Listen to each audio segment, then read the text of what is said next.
Hello, and welcome back to our discussion on multilayer perceptrons. So far, we've discussed the architecture of a multilayer perceptron. Remember, in a multilayer perceptron, we have neurons which are organized into layers. We have input neurons where we feed our features for a given example, and those features are then passed on to neurons in the hidden layer.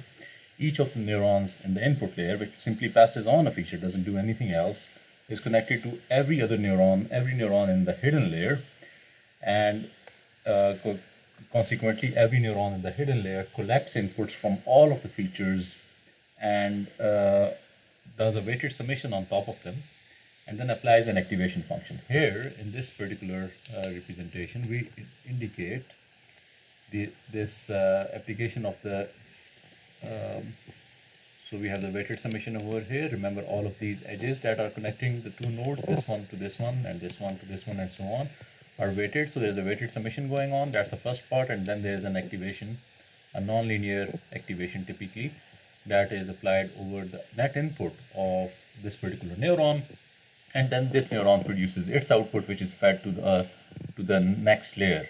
Notice that the neurons are not connected. The neurons within the same layer are not connected to each other. They are only connected to the previous layer, and information flow is in the forward direction. So once we feed in an example, that example, all the features of that example get, so the first feature goes here, the second feature goes here, the third one here, and the fourth one here. So those go in, and an output comes out at the other end, and we compare that output for that particular example with the target that we have for that example for supervised learning. So we use this difference or this error signal. We can square this error signal. Let's say we can use a loss function like the square error loss. So we compute a loss function, and then that loss function, or the gradient more precisely of that loss function with respect to the weights of each of the layer, is used to update these weights over here. So that is the basic flow or the representation, evaluation, and optimization of a multi-layer perceptron. Now, if we think about multi-layer perceptrons, we can start using them pretty much out of the box. There are libraries available out there. However, it's really important to understand how this optimization takes place, because some of the factors that are involved in this optimization can determine whether you would end up with a neural network that generalizes or not on novel or unseen examples. So in this particular case, what we are going to, or in this lecture, what we are going to do is that we are going to understand this process of what is called backpropagation. So in order to help us train better networks when we want to design and train networks in practice. So as I said earlier, you have a given example, you feed that as an input, you pass it through the first hidden layer, the second hidden layer, and then the final layer. So an output comes out. There can be multiple neurons in the output layer here as well, but this is the simplification of that, and we have a single neuron in the output layer here. Once we have an output, we compare it to the target, and then we propagate back these errors that we compute at the output layer. And as we propagate these errors back, we perform these weight updates for each of the layers. And this process involves a feed forward step, and a backpropagation step, and a weight update step. Remember, the reason we need to backpropagate these errors is because if this neuron, for example, over here was connected directly to the output, or if this were an output neuron, then I could update the weights of this neuron very easily by simply computing the difference of the target and the current output, and I could use that. But if you look from the perspective of neurons in the hidden layer, let's say this neuron over here, this neuron is not visible from the outside. Therefore, in order to pass that error back to this, we need to backpropagate through each of the layers that follow this particular neuron. So we'll need to first compute errors over here, then pass them back and update those weights and then pass them back. So this process or this algorithm is called backpropagation. This is how neural networks are trained. This is a pretty high-level overview. What we are going to do is that we are going to understand how this process, when repeated multiple times over, allows us to generalize or allows us to optimize the error function of a given neural network. So there's going to be some maths, and the goal of that mathematics is not to involve you in derivation of how it's being done. Rather, my goal is to help you understand what factors are involved in successful optimization of. Let's face it, when you're going to train really big neural networks, you're going to you may not always be successful in training your neural network. There can be a number of reasons. We haven't studied those reasons. But to build a solid foundation, we need to understand how this backpropagation process actually works. So that's what we're going to do. So we've already talked about how a neural network works. So this is just notes for you if you want to follow up. Let's do some mathematics, okay? So let's say we've got an input or we've got a neuron. Don't be scared by the scary looking equations on the left. I'm going to walk you through them and they're going to appear real simple. The only thing you need to understand is this structure over here. So we feed in our example. Let's say we've got n features. Over here, small n indicates the number of features we have. We've got a bias term, which is v01. So when we pass a single example over here, the first feature of that example gets multiplied by this value v11 and is passed on to this network, this neuron z1, which produces an output that is coincidentally called z1. So if you want to write this process in an equation, what happens is that this neuron over here, this Z neuron, which is the neuron in the hidden layer, computes the net input from all the features for a given example, and it's simply a weighted summation, as you can see over here. We compute the input, a certain feature, we multiply it with the corresponding weight, and we sum it over for all values. So this is simply a dot product or a sum of products. Okay, so we use that. So we compute the overall input over here in this case, and then that input, the net input computed over here, is passed on to an activation function that is denoted by f to compute the final output. So it's pretty much like a single neuron, except that same structure is repeated over here for this neuron, for the next neuron, and for all of the neurons. Note that we have j is equal to 1 to p neurons in total in this layer, in this hidden layer that we are calling. Okay, and each of these outputs or each of these neurons produce an output which is fed to the next layer. So Z1 produces its output that now is passed on to all neurons in our output layer. There's a total of k is equal to 1 to m neurons in this output layer. M can be 1 if you have a single target output, just like regression or classification.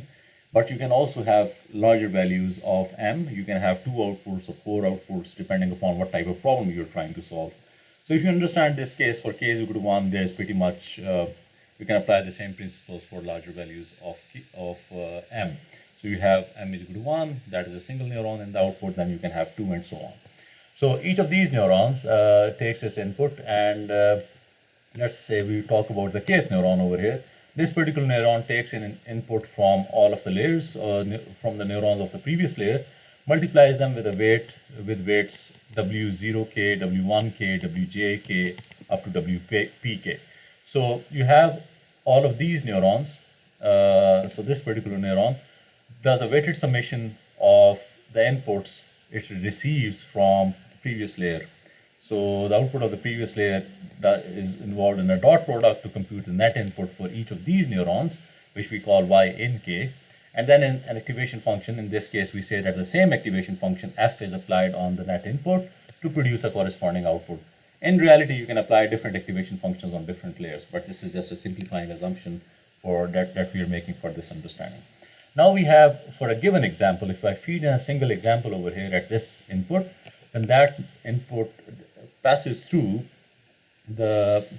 all of these neurons, and then an output is produced. In this case, for a single input, single dimensional output, and m-dimensional output is produced, and you can compute. Let's say if we know the target values for each of these neurons, we know what the target value of this is, that we know what the target value of this is, and we denote the target value of this for a given example as T1, then this would be Tk, and then this would be Tm. Let's say we have all of those outputs, and what we do is we compute the errors for each one of those outputs. So the error of this particular neuron is going to be T1 minus Y1. The output error of this one is going to be Tk minus Yk, and this is going to be Tm minus Ym. And what we do is that we compute a sum of all of these errors, and that's what's being done over here. So for k is equal to 1 up to m, we do a summation of all of these outputs, the errors of corresponding to all of these outputs. This multiplication by 0.5 is just a scaling factor, and it's just there to knock off this 2 when we take the derivative. So this is just a scaling factor. You can ignore it, and there's nothing going to change except for a few scaling parameters. Okay. Now what we want to do is we want to minimize this error, right? That is the optimization problem that we want to solve. We want to minimize this error with respect to all the weights W that you have over here at this layer, and then you want to minimize the same error with respect to all the weights and biases that you have in this layer. So you want to minimize this error for a given training example with respect to the weights W and with respect to the weights V. So to do that, we are going to use our good old friend gradient descent. So what we are going to do is we are going to compute the derivative or the partial derivative or the gradient, as we're going to call it, of this error with respect to the weights W, each of the weights W, and with respect to the weights V. And then we are going to update those weights. Let's say we are going to compute a new value of the weight based on the old value minus an alpha parameter, which is the step size, times partial E over partial W. Remember, this is just an equation of the stochastic gradient descent or gradient descent in general, okay? So we can have the same weight, we have a new value of weight W and the old value of the weight W, which is equal to this.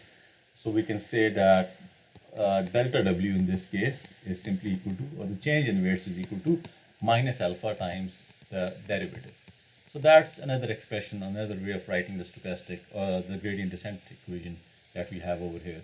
We do the same thing for the weight. The new value of the weight is going to be the old value of the weight minus alpha times the gradient of the error function with respect to the weights V. So we are going to apply this gradient descent update, and that's what we want to do. But to do that, we need to first compute these gradients, right? We need to compute these derivatives over here. And that's what we are going to do over here in this case.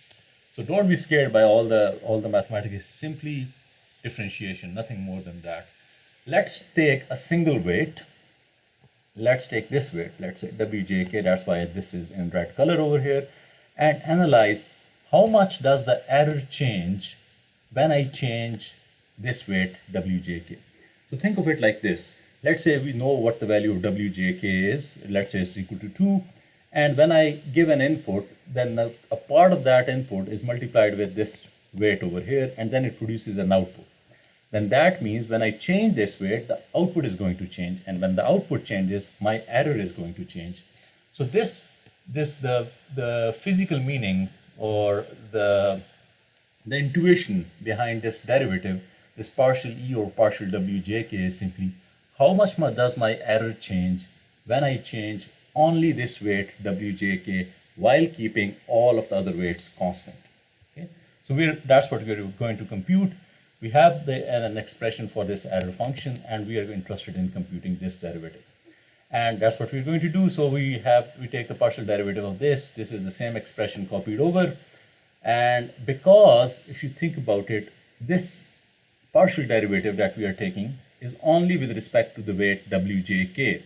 That means we're interested in analyzing the impact of a change in this weight on the error and not any other weight, right? We're not interested in how this weight over here impacts the output error, okay, for a given value of K. So what we do in this case is when we take this derivative, then the derivative of these terms for all other values of K is going to be 0, and we are going to be left with only this part. So for K is equal to 1 to M, the only thing that is going to have an impact on this error is going to be the weight WJK. So change in WJK only affects this weight, this output YK. This weight does not affect any other outputs, right, as you can see. So this weight doesn't impact this one, doesn't impact this one. So that's why when we take the derivative, the only term that remains in the summation is going to be this one. Okay, so the other terms are all zeros. So we are not interested in the partial derivative of error with respect to WJK when computing this. When we take the derivative of WJK with respect to when we have this K is equal to 1 to M, Tk minus Yk squared, the only term that remains is actually Tk minus Yk squared multiplied by 0.5. All the other derivatives are going to be 0. And that's what we have over here as well, and that's what we're going to use. So this summation is essentially reduced to this single value over here. And the reason for that is, I repeat, that a change in this weight only affects this output, not any other outputs. Okay? So think of it like this. If I pull on this red string, the only thing that is going to change, or that's the only thing that's going to move, is this one, not anything else.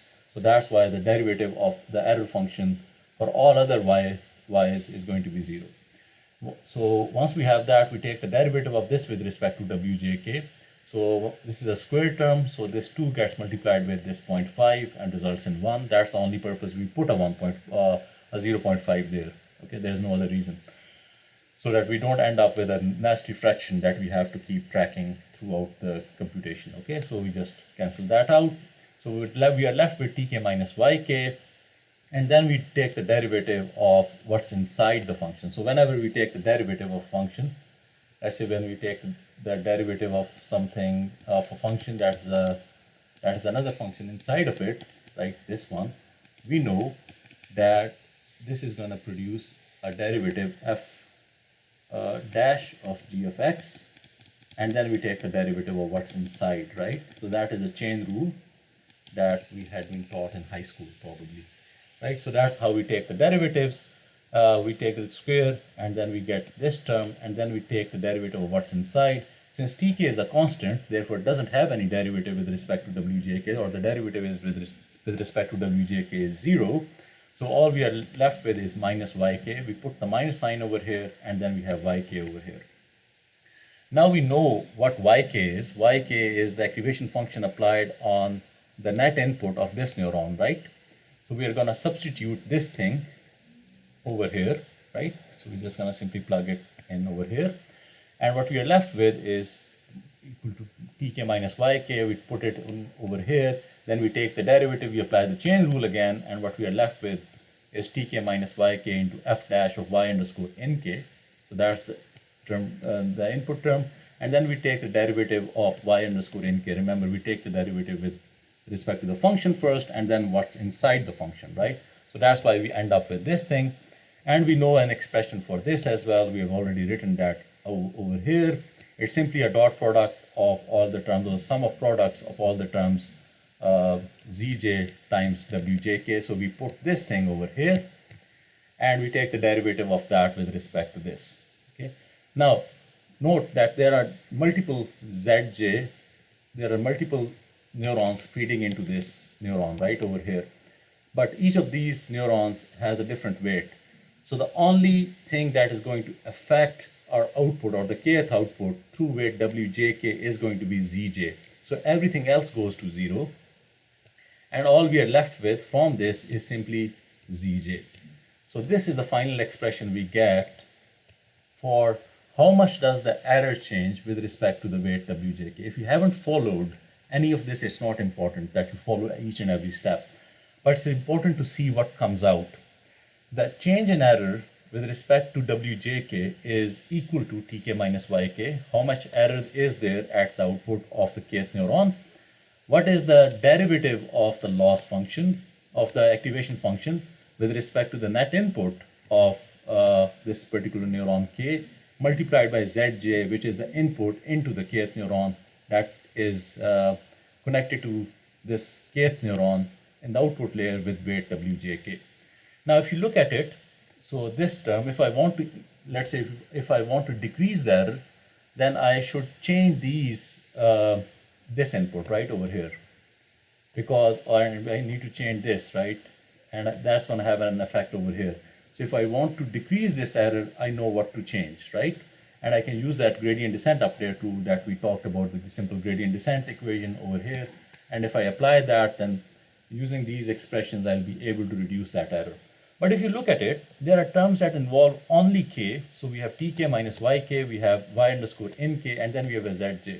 So there's a term that is dependent only on k, and that is delta k. We call it delta k is equal to tk minus yk times f dash y underscore nk. So we simply replace this to ease the notation. So what this simply says is the change in error with respect to the weight wjk is equal to a term that is dependent only on the kth neuron, or properties of the kth neuron, and the input that it gets from the jth neuron in the previous layer. Okay, delta k is simply the difference between the target and the output and multiplied by the derivative of the activation function with respect to the input. Okay, so that's pretty much it. But the problem isn't solved. We still need to, we can use this rule or the equation that we have derived over here to update all of these weights. So we can use gradient descent on W01 by substituting j is equal to 0 and k is equal to 1. We can use this update rule or this equation of the gradient for updating W11 by substituting j is equal to 1 and k is equal to 1 and so on. So all of these weights over here in this layer, this weight layer, so there's a layer of neurons and then there is a layer of weights. So the layer of neurons is of course this one, right? And then we have a layer of weights, which is all of these. It's going to be, how many weights are there going to be in this matrix? That I leave you to calculate, but it's based on the number of neurons in the previous layer and the number of neurons in this layer, okay, with some bias terms. So this weight matrix, as it is called, for this particular weight layer, we can update each one of those elements using this equation that we have now calculated over here. And all we need to do is to change the value of j and k, and then we'll end up with this. We'll be able to update using gradient descent all of these weights. But we also need to update these weights, right? All of these weights that we have over here, and that's what we are going to do next. Okay. So to do that, we need to apply the same gradient descent rule, but this time we are going to take the derivative of the error function with respect to Vij. So we take a weight Vij, which connects the ith input feature to the jth neuron. And if you think about it, we want to analyze by measuring this term or calculating this term so that we can use it in gradient descent to optimize over. What we are actually doing is we want to analyze how much error changes with respect to a given weight, so that if I change Vij by a small amount, how much would my error change? And that's pretty intuitive to understand. If I change this value, or think of it like this, if I tug on this particular string, this string that is in red color over here, then the output of this neuron is going to change, right? It's going to move. And then since this neuron is connected to all of these neurons, the outputs of all of those neurons are going to change when I make a change over here, right?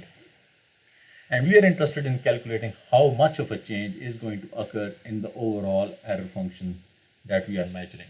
So we already have an expression for the error, which is this one, for k is equal to 1 to m. And then we take the derivative of this with respect to Vij this time, because we are interested in updating these weights, right? However, unlike what we did earlier when we took the derivative with respect to Wjk, this time, because this Vij has an effect on all of the outputs, a tug on this string, this red string, moves all of these neurons in the output. So this summation is not going anywhere. This is going to stay. The derivatives don't turn to 0 for all of these outputs. So we are going to keep that. We are going to move this partial derivative thing inside, and we are going to compute that. If we do that, you get a term that is 2 times tk minus yk, which cancels with this 0.5, since changes in Vij affect all y1 to ym. So all of these weights, all of these neurons are going to change their output whenever I change this output over here. Okay. So if we take that derivative, then what we are left with is this thing, which is minus, we move the minus sign out, and then we have tk minus yk and the partial derivative of yk with respect to Vij. We know what yk is, right? Yk is the output of the kth neuron, and that is simply the activation function applied on the net input of the kth neuron. So we take that derivative over here, we take the derivative with respect to the function first, and then what's inside the function by applying chain rule. And once we have that over here, we have partial derivative of y in k with respect to Vij. Okay, so that's how derivatives function on functions. Okay, so we have this derivative with respect to Vij, and once we write the expression for y in k is, as you recall, is simply the input or the weighted summation of all of these weights. Okay, so that's what we're doing over here. We have an expression for that. We substitute it over here, and we compute the derivative of this thing with respect to Vij. Now notice, uh, when we take the derivative of this with respect to Vij, what we end up with is this term. Okay, and if you notice closely, we have replaced this thing with delta k that we had specified in our previous computation. So delta k was simply tk minus yk times f dash of y in k. So we have used this to make our notation a bit easier over here. So we have replaced this thing. So that's the only change we've made. We have also calculated the derivative of y in k, and that's what we're doing over here. Now, when I change the weight Vij, not all of these neurons, their outputs don't change. The only neuron that is affected is this Zj neuron, or the jth neuron, right? If I tug on this string over here, then the only thing within this layer of neurons that is going to change or move is simply this one. So the derivative of the outputs with respect to all of these other neurons is going to be 0. So therefore, once we do this summation, all of the other ones are going to go to 0, and the only thing I'm left with is simply Zj Wjk, and I'm going to take the derivative of that with respect to Vij. I know what Zj is, right? Zj is the output of the jth neuron, which is simply the net input with the activation function applied on it, right? So we substitute that in, we substitute this thing in over here. And what that allows us to do then is we take the derivative delta k wjk f dash of z in j. So we take the derivative of this, that is the derivative over here, and then we take the derivative of what's inside. And we know that the net input is inside, and if we take the derivative of this net input with respect to this f dash, we end up with this expression. We have we simply substitute this expression over here in place of z in j, and then what we get is this expression. And if I calculate the derivative of this with respect to Vij, the only thing that is going to change is this. The only way that I'm going to be left with is simply xi, because for a given value of Vij, we are only taking the derivative with respect to this, so all these other derivatives are going to go to 0 again. So it's the same rule being applied over and over again.